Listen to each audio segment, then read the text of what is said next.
But let's do some mergy. Pedal to the metal.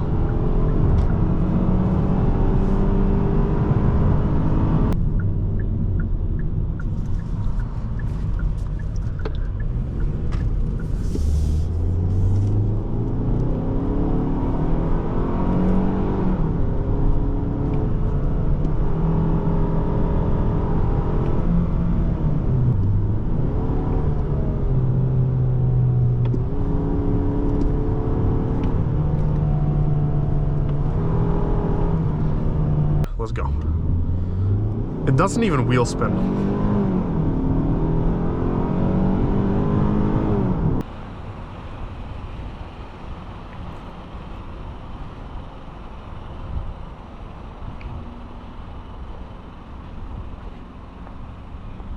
Hello there, and welcome to DM Car Reviews.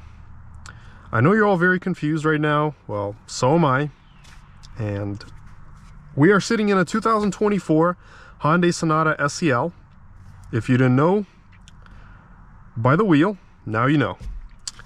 But let's get this Sonata fired up. I know this is completely different from anything that I've driven so far, where we don't have the brand name, nothing. And we have a vehicle that looks like a lot of vehicles all together in one. But let's go take a look outside.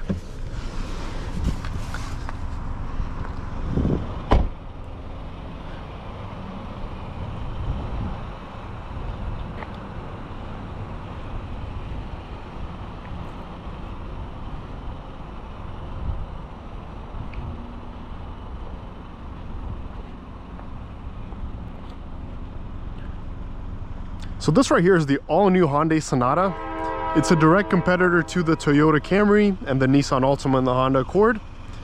And throughout today's video, we're gonna see how this car drives and talk about, is it worth considering over the current competition? And what does this car offer for $32,000? Now, if we were to cover out the badge, you'd probably have kind of a hard time trying to know what this is. Could it be maybe some kind of new Mazda, maybe a Chinese car, maybe a Kia, maybe a Hyundai? You'd really have to guess. Now the wheels look very Genesis-like, and as you see, this car is $32,265. This one has the 2.5 liter engine and the 8-speed automatic, and we'll see how that is. But now let's look at the back seat. Luckily, we've got soft touch materials everywhere, here. So everything feels so far so good. Let's hop in the back. I am 6'2", and there is a ton of space. The incline feels nice. It is really laid back, so I'm about to go to sleep. Out of all the mid-sized cars that I've been in, this is probably the most inclined backwards seat that I've sat in. And like I said, honestly, it just makes me want to take a nap at this point. We got two micro USBs, no rear vents, and an armrest with two cup holders. Also, panoramic sunroof that we're going to open and check out. But you're all wondering, what if you need to take your mother-in-law to the airport? How big is the trunk? Will all her stuff fit? So let's take a look. This is a deep trunk. It's not very tall, but it is deep, so you can fit a lot of stuff. We got the shopping net for your groceries and all the other goodies, including the owner's manual that is not in the glove box, it's in the trunk.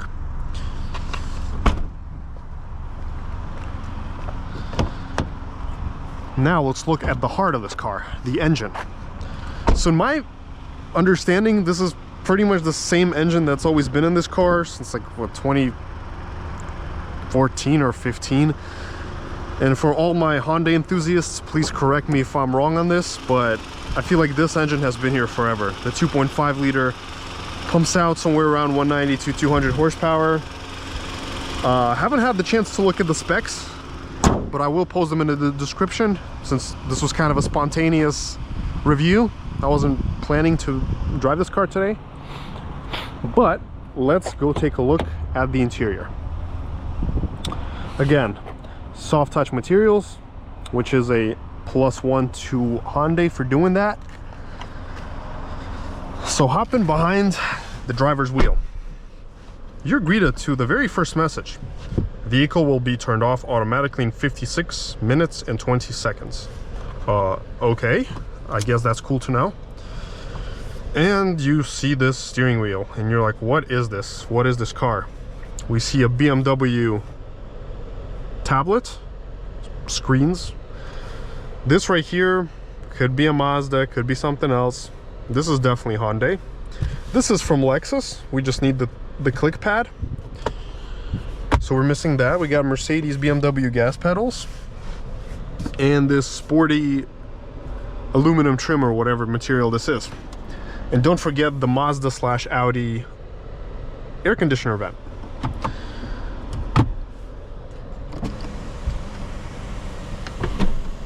Well, the passengers are sure going to enjoy the sunroof, or the panoramic moonroof to be exact. So we got that. Now if you want to switch your gears, you're going to have to get used to this, whatever joystick this is. And we of course have different views, a wide angle. Camera quality is not bad. It's definitely less distorted than in your typical Audi A4, so that is good. And we're in drive. Here we have our standard suite of display options, I would say. Tire pressure monitor, that's great. Compass. We got our map. We got a 2D map here and a 3D map here that you can switch. You got your TikTok radio, phone projection, Hyundai Pay. Hey, you're gonna have to pay that subscription. The voice memo, and an online manual and a maintenance guide. So ta-da, we got our different drive modes: normal, sport, my drive. We're gonna start in normal. Our dual zone climates, heated, because these are heated seats, right? Yeah, these are heated seats. Okay. Am I missing anything? Yeah, a wireless charging pad, a micro C USB, and another micro C fast charging USB, and a cigarette lighter. At least they did that right, unlike a lot of new Volkswagens where you don't even get that. So good job. Wiper test as always, and horn test.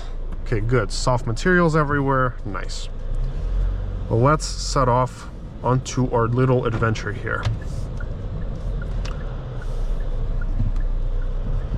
So setting off in the Sonata.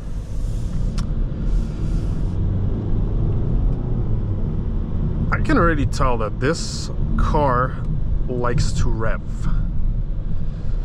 It just likes to rev. I didn't even press the gas and we're already at almost 4,000 RPM. Wipers are definitely typical Hyundai. At least these ones are the modernized ones, not the ones that are in the Elantra. Seat comfort is not bad. Good comfy seats. Overall, I do wish the headrest was a little bit farther back. It's not bad. Good seats. Seating position is nice and high. I can see everything around me. The mirrors are to the smaller side. Would be nice if they were slightly bigger or like wider, but still everything is visible. Visibility is good. We got this frameless mirror and the speed limit warning signs. I feel like also Hyundai has some kind of perfume or smell like Audi, where they put it in through the air conditioner, because this smells pretty much like my Kia Stinger did. The steering wheel also feels very similar, just without the perforations. But these displays, I have very mixed feelings about them. They're kind of like just circles. I wish they had some kind of graphics to them. Well, maybe they do, we just have to look in the menu. Again, this is my first time driving this vehicle, so bear with me. Screen layout, maybe that, I guess. Or not. Classic, maybe like, yes, thank you. Yes, finally, map. And of course it takes us the wrong way. That's okay, we'll turn around. Or no, actually we're going the right way. No, we're good. But let's do some mergy. Pedal to the metal.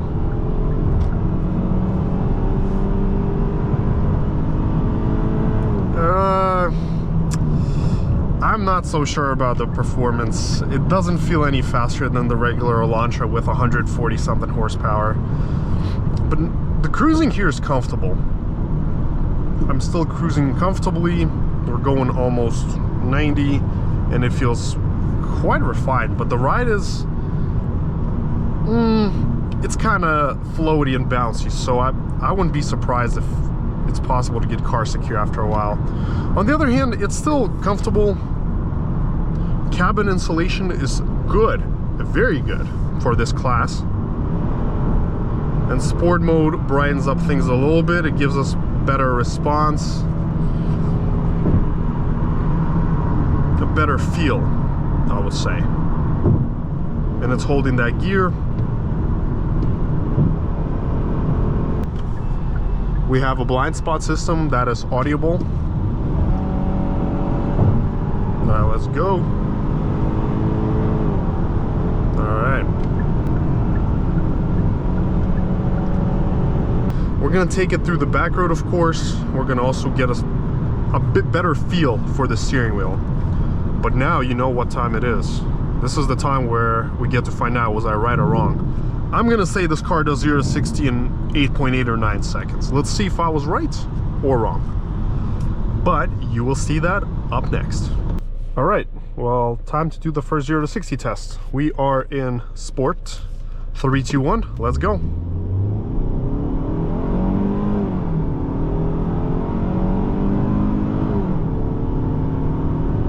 .6 seconds. So that is our first test. Let's see what we got on the trap speed. I was close. I said 8.8, I think. So I was really close. We're gonna do one more on the other way, and then we're going to disable the traction and try one more time. Also, let's disable the auto hold. Yeah, we didn't even trap 70 miles per hour. We trapped 69.6. That's what I'm saying. The performance of this car so far has actually been worse than the base model Elantra that I drove. All right, so let's come out here and try one more time. All right, so 3, 2, 1, let's go. It doesn't even wheel spin.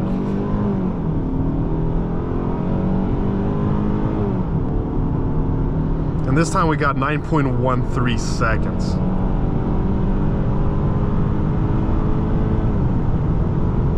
And this is the quarter mile.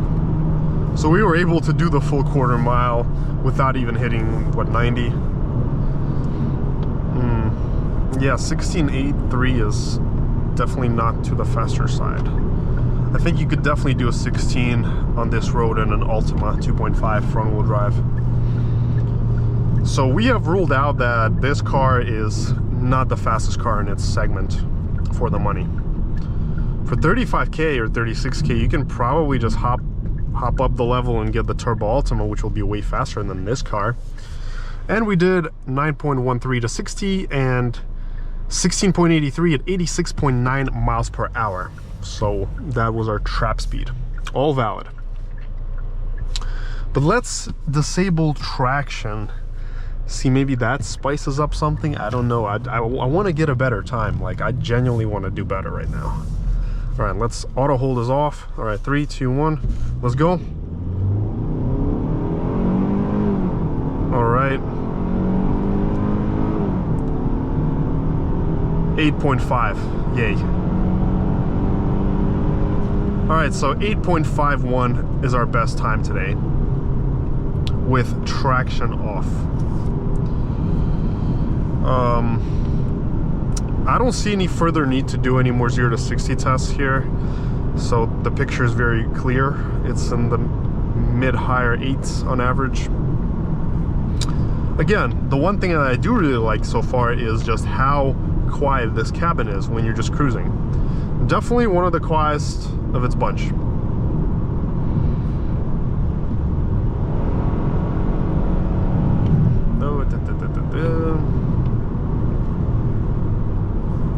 The nice part, this is a great car for a beginner driver.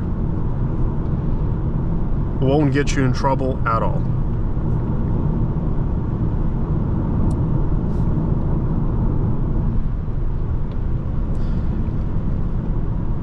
Now I know we wanted to do a little handling test, so we will do that up next.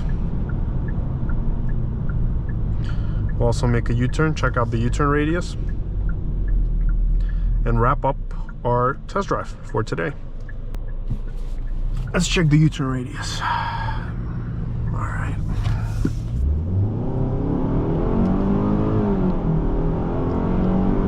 And we go. Okay.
So like I said originally, the handling here is rather floaty, bouncy.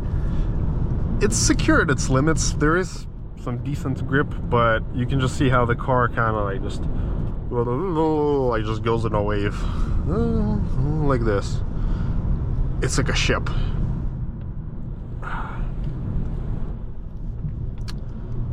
Yeah, I would not want to be pushing this car into any corners, to be honest.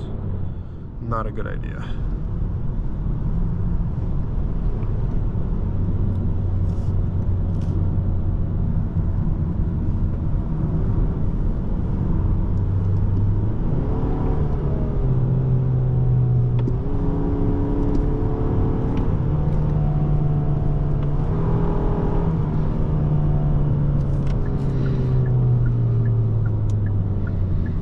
The brakes are not bad.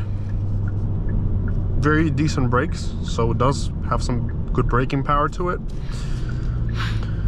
But now let's actually go into normal mode and just do some regular driving. Just normal driving. So if we're just chilling. So when you're just chilling, it feels very relaxed, very comfy. But you definitely can hear the engine. It's quite pronounced in the cabin. And we're taking a quick turn, coming in, up. All right. And it constantly wants to just surge to 4,500, 5,000 where the power is. I feel like there's virtually no power at 2,000-3,000 RPM. Like, you really got to push it. So let's summarize this quick test drive. What do I think about this car? I think it's comfortable, even comfortable to the point where it can make you car sick, because I'm already feeling like some kind of, I don't know, like not nausea, but it's like it's getting there. It's way too soft and floaty for my taste. All right, well, to summarize this test drive. So as far as the pluses, I think this car has good insulation. It's very refined from wind noise and road noise, although you can hear the engine here quite a bit. Now, the gauges here are clear. They are very crisp and clear, good graphics. I definitely say for its class so far, this is probably the nicest navigation system that you will find. You got a beautiful panoramic sunroof and a comfy steering wheel. It's nice. Now, as far as the minuses, which I've encountered for myself personally, it would make me nauseous, because I'm already feeling a little bit nauseous after driving this car, because it is just way too floaty and soft for my taste. It's like I don't even feel the road. It kind of reminds me of I don't know, like a Tesla Plaid in its ride. It feels the same way. And there's a lot of like artificial smells from the new cabin scent, whatever they call it, so I can definitely also sense that. Not a huge fan. Now, besides that, it is spacious, it's practical. Again, the engine here is quite loud. You got to push it a lot of the times to get it going to speed it. Even if you don't want to push it, it still shoots up to the higher RPMs. So definitely would need a turbo and some more torque. The 8-speed is pretty good. It shifts well. Paddle shifters also work fairly well. No concerns here. But the main question that we wanted to find out today is this car worth $32,000 or 30 or whatever, in the 30s for a car like this? Oh, good safety system, by the way. It alerted me. It did. So kudos for a good safety system. Now, would I buy this car for $32,000 or 30? I would personally pass on this option. I would look at the options like the Accord or the Altima Turbo. Ideally, the Altima Turbo, probably the best balance of fun to drive and price in this segment. I'm not too thrilled by this kind of performance for 30 grand. Could be better. Again, if you're not racing, that's, again, perfectly adequate power. But the problem here is that, see, if I even press like 30%, it already wants to, look at how far it takes the RPMs to 5.5. And this is full throttle. So it definitely needs a lot of RPMs to get going. And that's what I don't really like. I like when a powertrain feels more effortless and relaxed, where you don't have to push the car all the time just to get up to speed. That's what I don't like.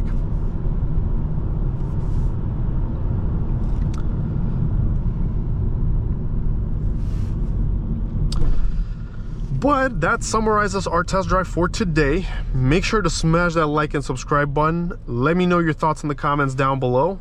And until next time.